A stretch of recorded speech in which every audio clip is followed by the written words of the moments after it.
Welcome, career thought leaders. We're going to try this again. Going live with Kymberli Speight to talk about how you can help your clients become the referred candidate. And Kymberli, we know that this is a big topic we've been talking about for a while in our industry, but it's not going anywhere, and we still need ideas and strategies to really help clients become that candidate that is referred into the role.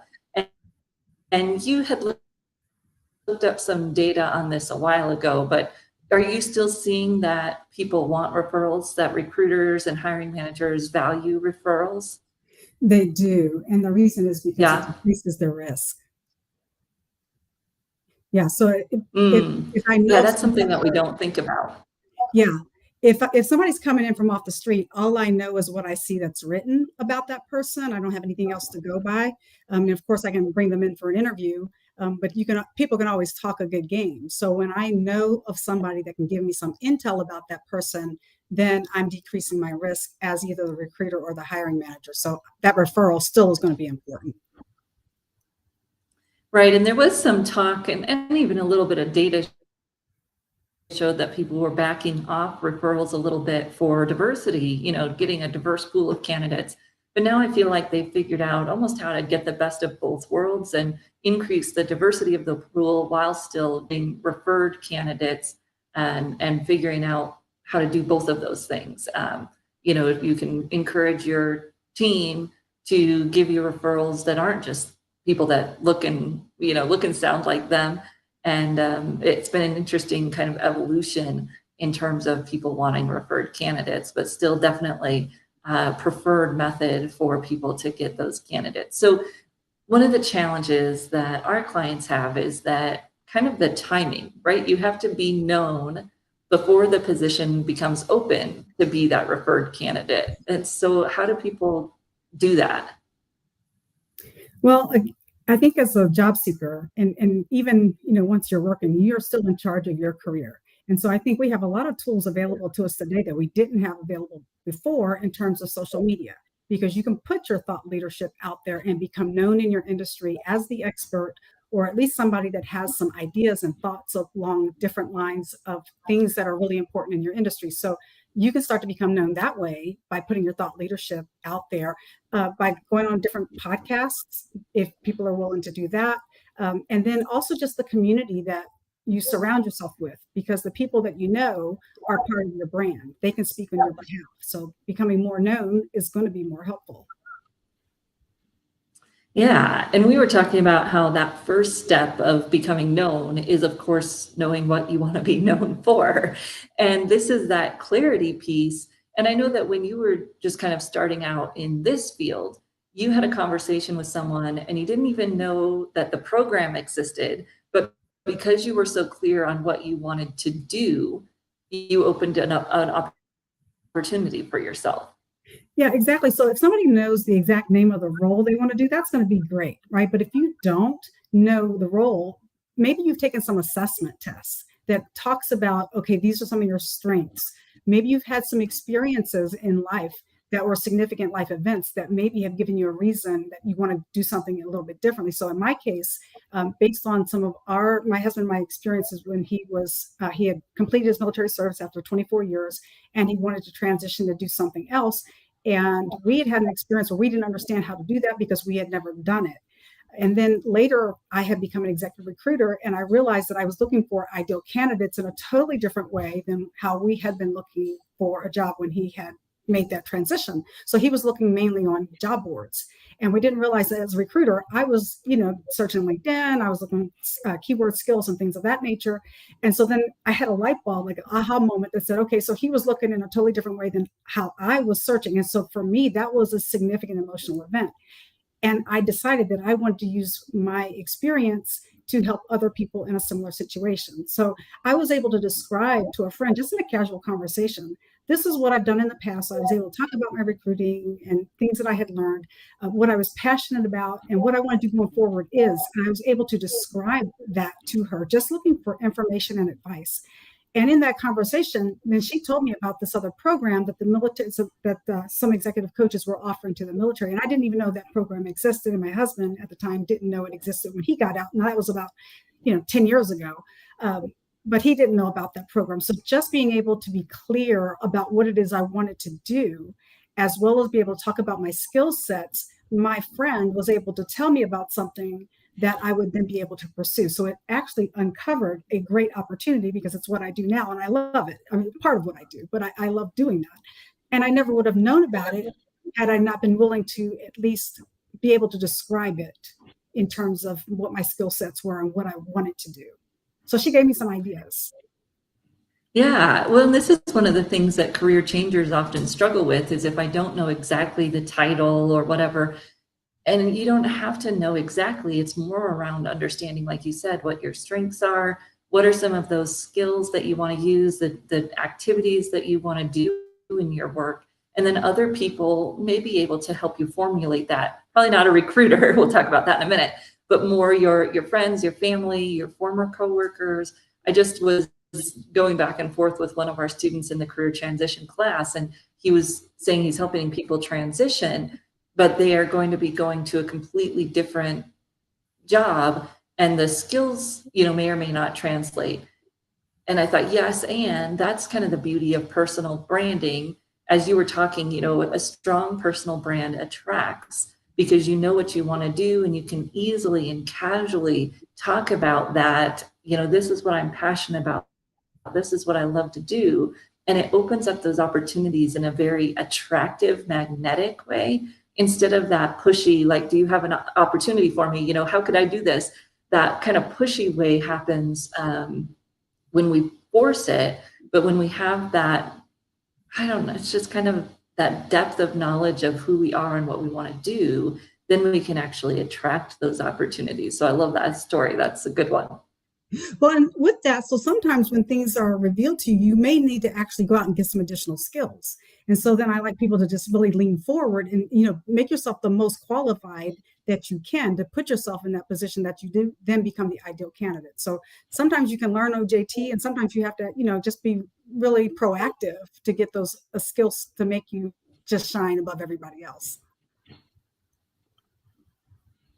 Yeah. And the main, kind of bullet point here is that people can't help you and they can't refer you into a role if you aren't crystal clear on what you want to do, because then they can't be clear. And it doesn't have to be a title. It doesn't have to be all packaged up.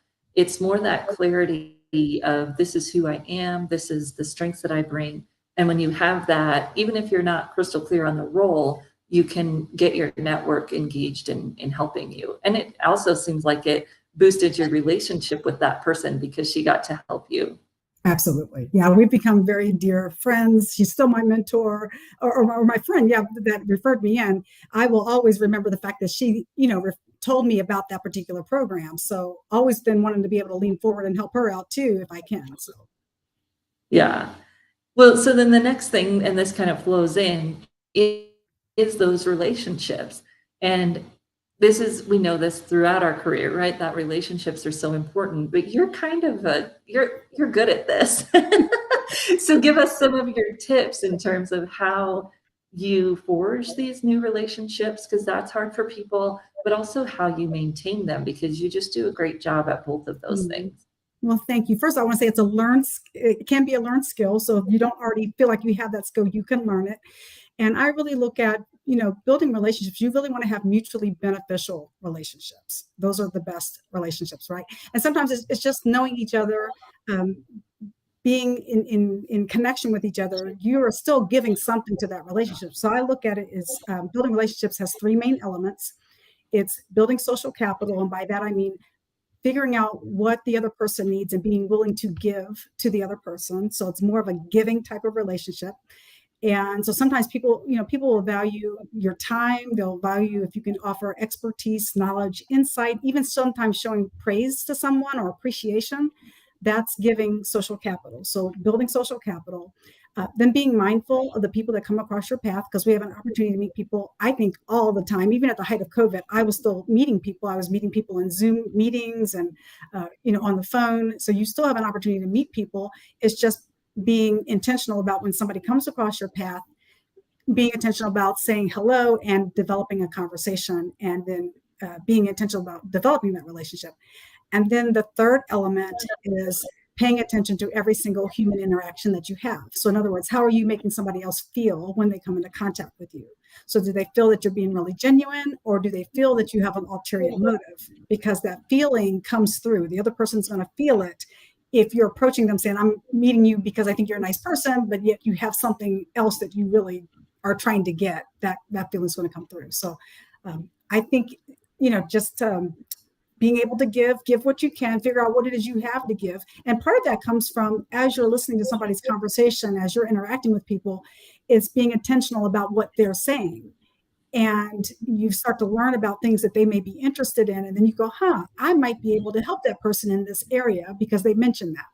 So it's being really present, I think, in the moments when you're talking to people. And then you just build on that. Yeah, and you mentioned social media earlier. And I think that we can get a little overly focused on creating content, which is important. As you said, it builds our thought leadership. However, what you're talking about right now is a lot about listening, and you can do that on social media, paying attention to other people, supporting other people on social media, which I, encourage people to comment more than you post. And if you're just getting started, focus on the comments instead of the posts, because that builds that relationship. And it also builds your thought leadership as you're commenting and engaging.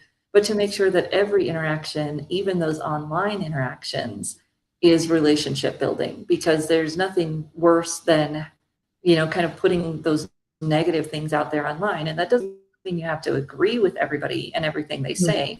However, it does mean that you want to interact in a way that is relationship building, especially in today's world where we can get caught up in ways of communicating that don't do that. Right. So when you're communicating on somebody's post, you're not trying to be self-serving too, right? It's right, trying to give versus like, and by the way, I'm doing this over here. No, you really want to be about that person's post and engaging on their content, and maybe asking them questions about what, do they have some suggestions, or maybe even offering suggestions, right? But it's engaging on their content.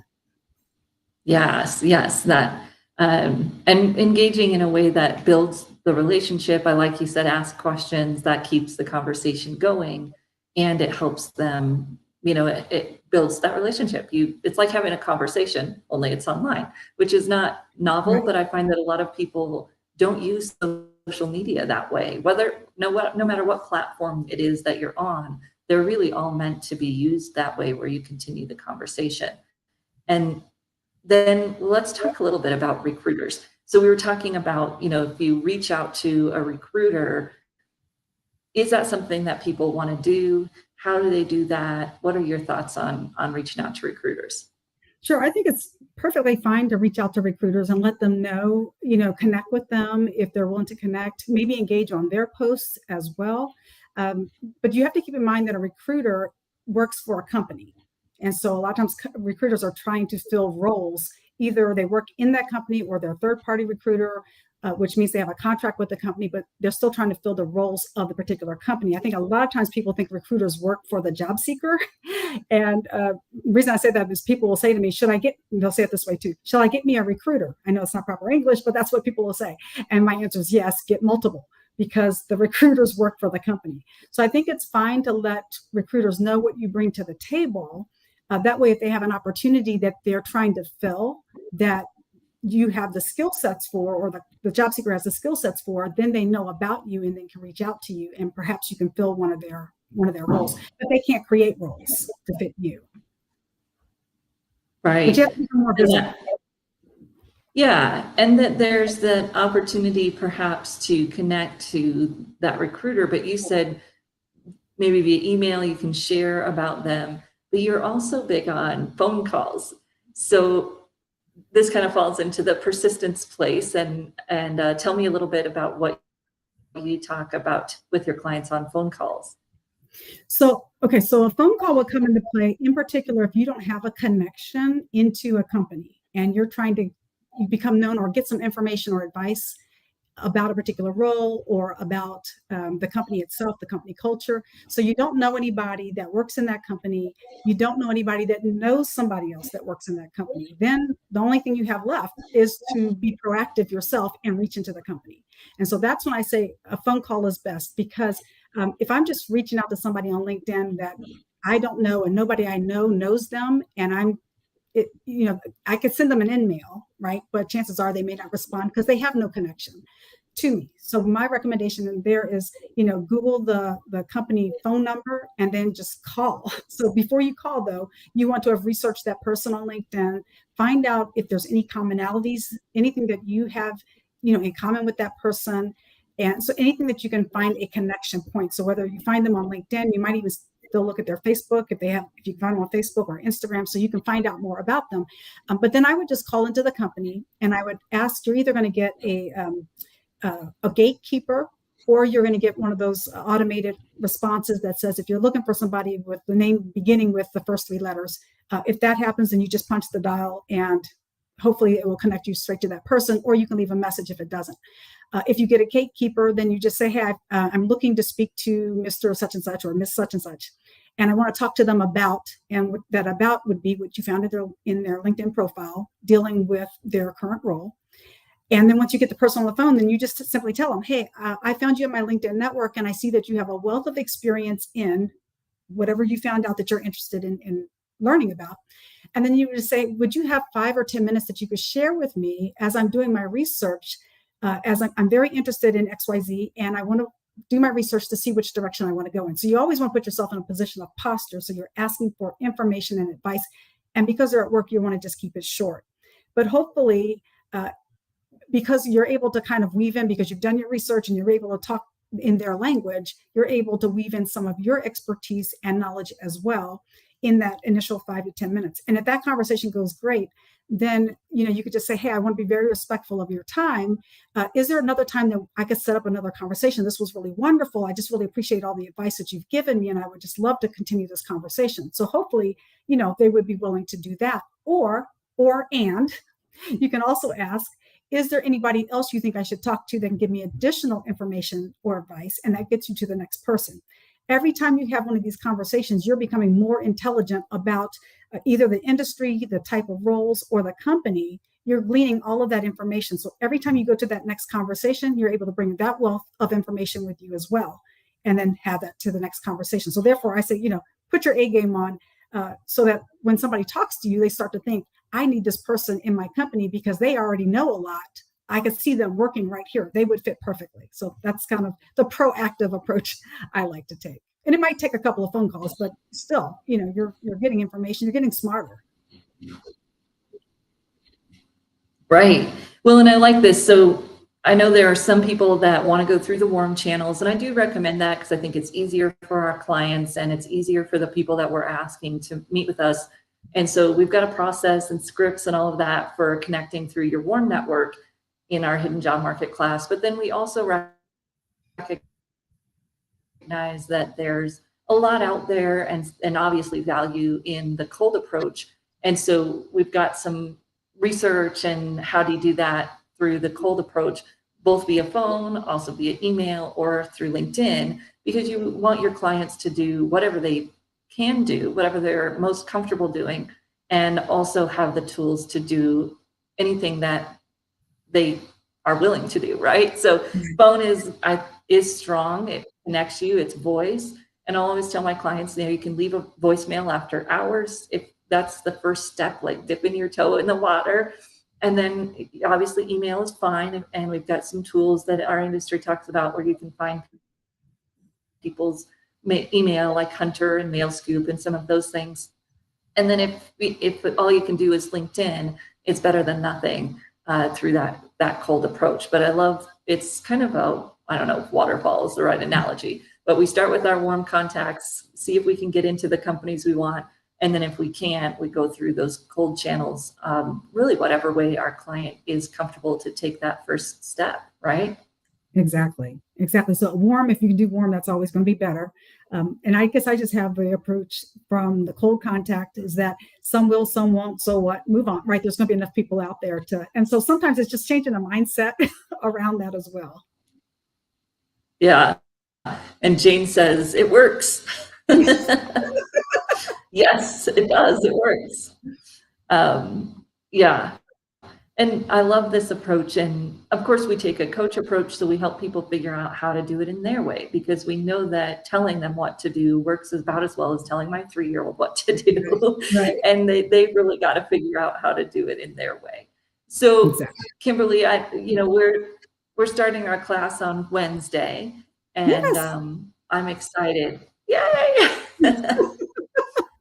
And you always bring such great information to that class, in addition to the whole working with recruiters piece, which you explained here beautifully, that there's the external recruiter, internal recruiter, and people really need to understand the difference there as well. Any last thoughts you'd have for people trying to help their clients access their network? Sure. Come to our class because we're going to talk about it in depth.